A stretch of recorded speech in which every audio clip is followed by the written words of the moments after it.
Welcome back to our Bible study on the book of Genesis. We are in chapter 2 this time.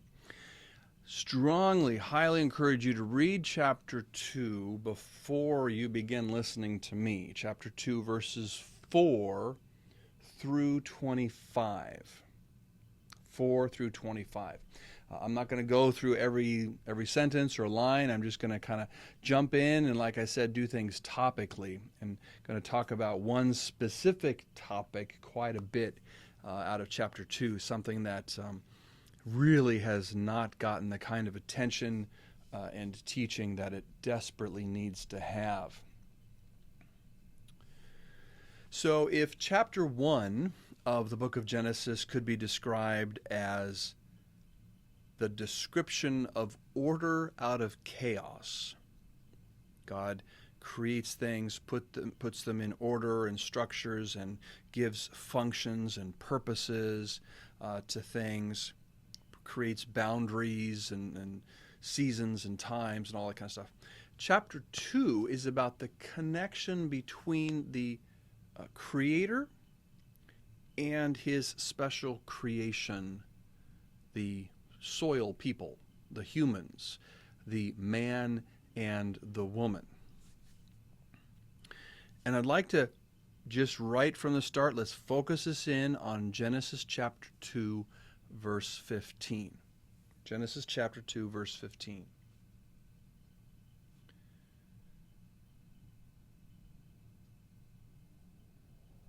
We have passed the creation of man here, and we've passed God's creating the garden and Eden and all that kind of stuff.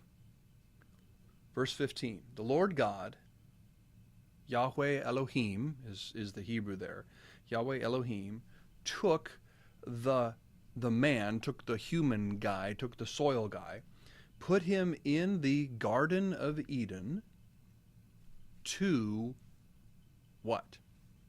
Okay, so God takes the human, puts him somewhere, and there's a purpose, there's a reason. There's actually two reasons. And those two reasons are what I really want us to focus in on here. Most Bible translations in English will say to work it and keep it.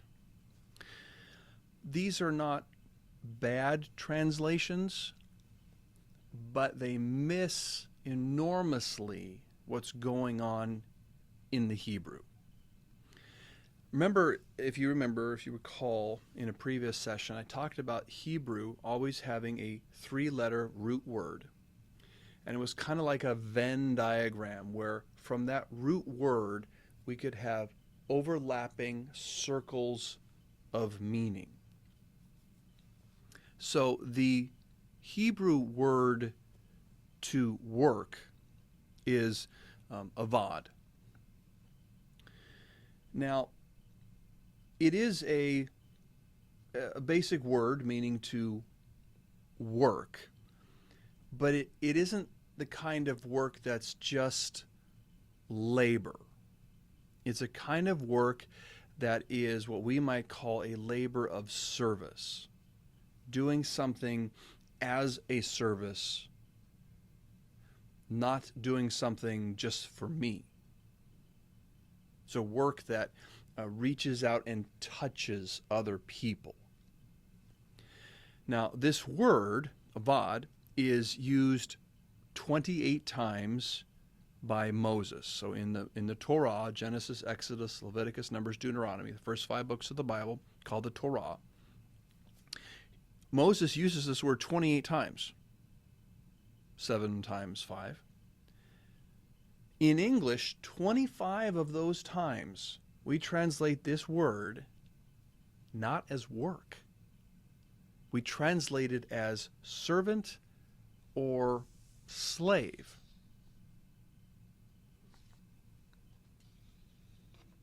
So think about that. The vast majority of the time, we do not translate this by the word we're using in Genesis 2:15.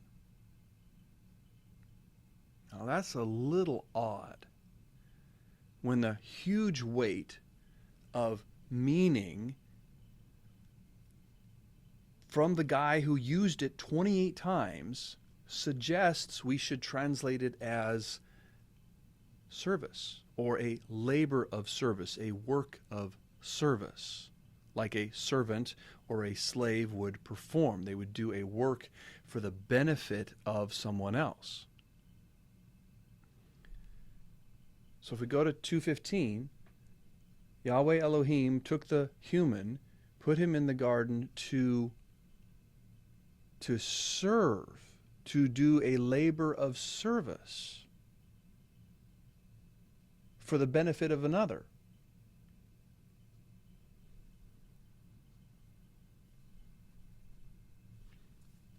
For whose benefit is Adam serving? The human is doing this work as a labor of service. Well, for whose benefit? Who's he serving? God? Maybe. I'm not sure God needs the service, but that's what God wants him to do. That's the purpose. He's put in the Garden of Eden to do a labor of service. Okay. Well, how about the next word? Keep. That's the Hebrew word shamar. Shamar in Hebrew. The word keep in English is similar to the word keep in Hebrew. If I ask you to keep something, if I ask you to keep something safe, if I ask you to keep that in mind, if I ask you to keep being aware of something, we use the word keep in a lot of different ways. Same thing in Hebrew. Turn, if you would, or maybe just take a one page over, verse 24 of chapter 3. It says, God drove out the man, and at the east of the Garden of Eden, so this is after the fall, God kicks Adam and Eve out. At the east of the Garden of Eden, God placed the cherubim and a flaming sword that turned every way to, and virtually every English translation will say, to guard the way to the tree of life. The Hebrew word is shamar, the same word used in Genesis 2:15. So we could translate this as the flaming sword turned every way to keep the way to the tree of life.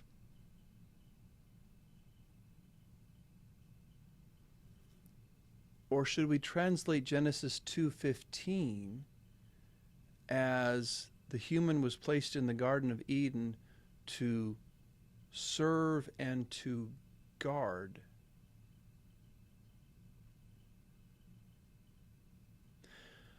Let's look at Genesis chapter 4, verse 9. So just 9 or so verses further on.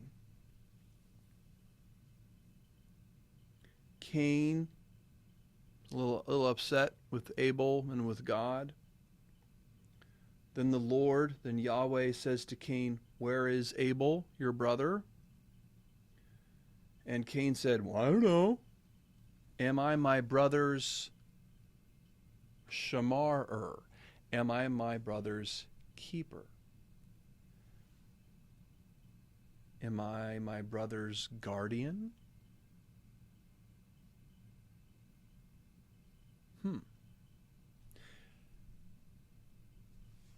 Turn to Genesis chapter 17. Genesis chapter 17, verses 9 through 10.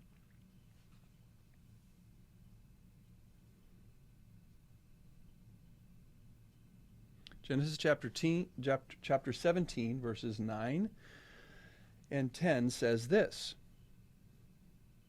God said to Abraham, as for you, you shall, and you know where this is going, right? You shall shamar my covenant. You shall keep, you shall guard my covenant. You and your offspring after you throughout their generations. Pardon me. This is my covenant which you shall shamar. You shall keep, you shall guard, you shall watch over, you shall observe my covenant.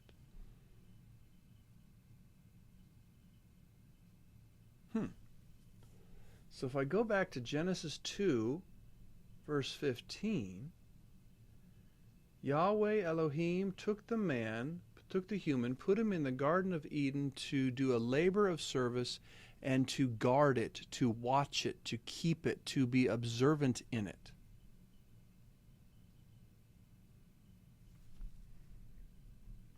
What is Adam guarding?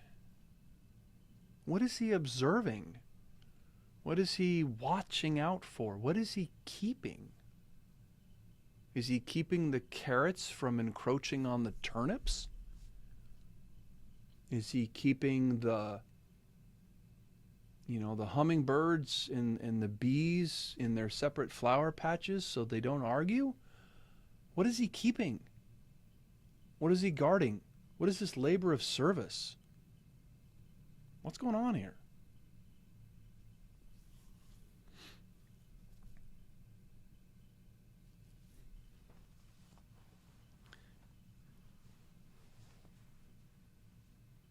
As we know, it wasn't long after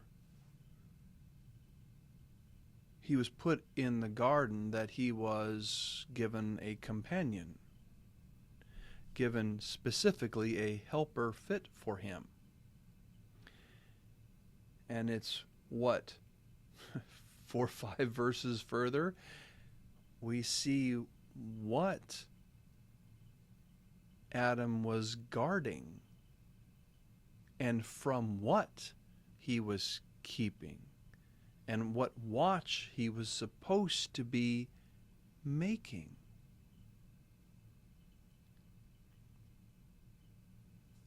His labor of service certainly may have been for God,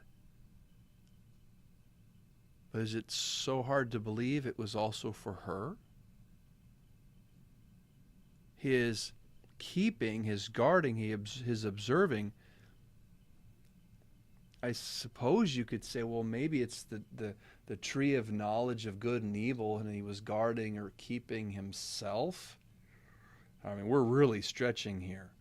Is he not guarding and keeping her from the enemy?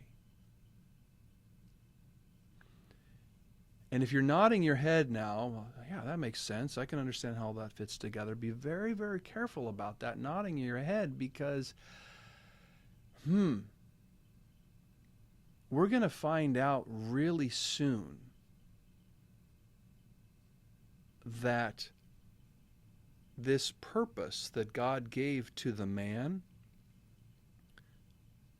God never rescinded that.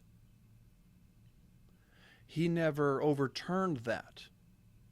He never contradicted that. He never took it away. He never replaced it. The human still has that command. The human man still has that command to serve as labor and to guard, keep, and watch still today.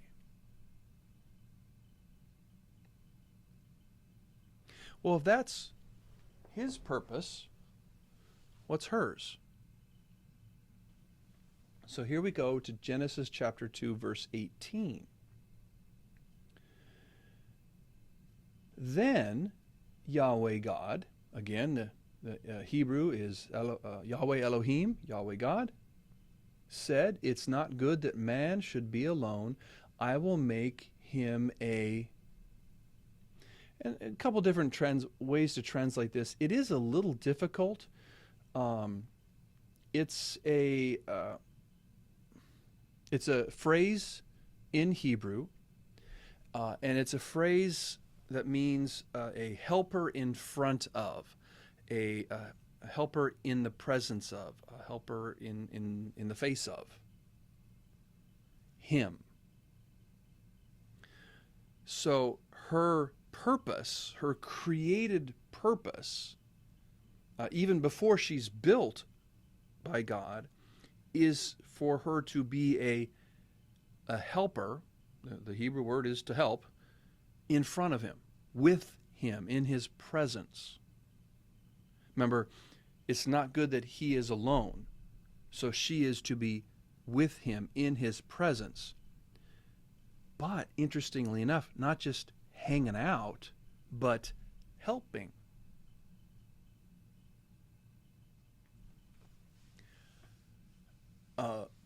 Very well verbose. He wrote a great deal. He wrote a massive commentary on the Bible many, many years ago, probably 100 and some years ago now. His name was Matthew Henry. And he has a phrase, or he wrote a phrase that has always stuck with me. I just think it's so beautiful. He said, Eve, the woman, was not made from Adam's head in order that she might be over him. The woman was not taken from the man's foot that she should be under him. She was taken from his side that she might be next to him. I love that picture. Thank you, Matthew Henry, for that imagery. She is to be in his presence, helping beside him. This is where we have equality, but not equality. Adam and Eve are a pair. They are side by side, but they have different purposes, different functions.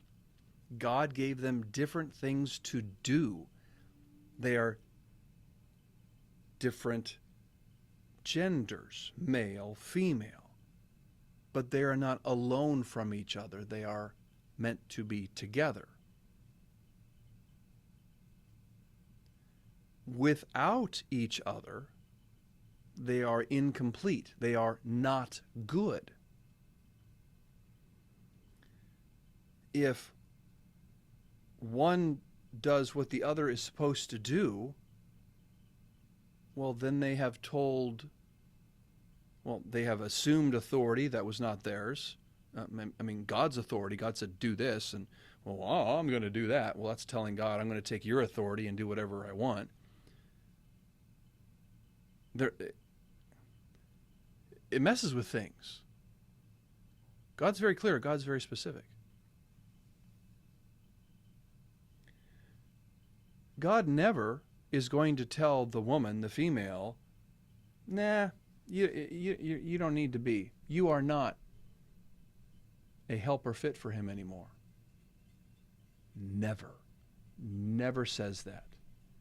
These purposes are created purposes, and they continue for all time. If you were the enemy of God, what would you do to undermine, to corrupt, to confuse God's very good creation? God's very good purposes for the pinnacle of his creation, for this human thing, this man-human thing, this female-human thing. What would you do? What would you do to mess it up? Would you not try to convince the man to be the woman and the woman to be the man? Would you not try to convince them that the purposes that God gave them are better suited if they're switched? Or they're better suited if one does both? Or they're better suited if one is doing the other person's job better?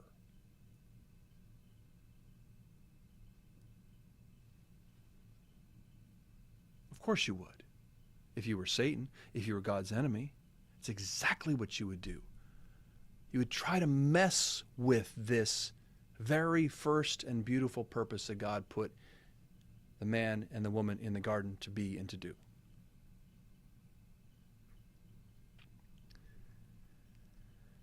This is what Satan does. And when we get into chapter 3, we'll see that's exactly what Satan did. Adam was supposed to be guarding, watching, keeping. He was supposed to be serving and laboring. And what did he do? What was he doing while Eve was talking to Satan? He was there the whole time. But what was he doing? She was supposed to be a helper for Adam. What was she doing? What was she doing being the one out front in the conversation? Shouldn't she have been helping him?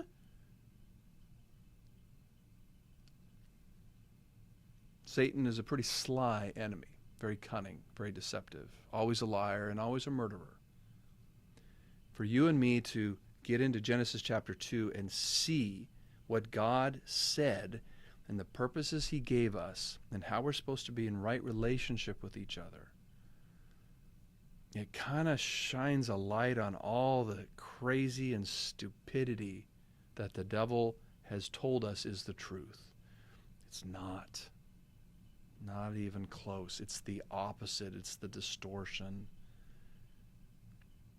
To serve as a labor of love, to keep, to guard, to observe, to be within his presence as a helper. These are the things, this is how God said, I want you to be in relationship with each other and therefore in relationship with me. These are the created good purposes. I hope that's been helpful. I know I focused in on just 2 words, really, in Genesis chapter 2, but I think they're 2 words that just haven't gotten enough teaching and attention and focus in the Christian faith recently. So that brings us kind of close to a half hour here. I'm going to try and keep these right about half hour length. And I might try to take up a little bit more of chapter 2 here in our next segment. So until then, may God bless you.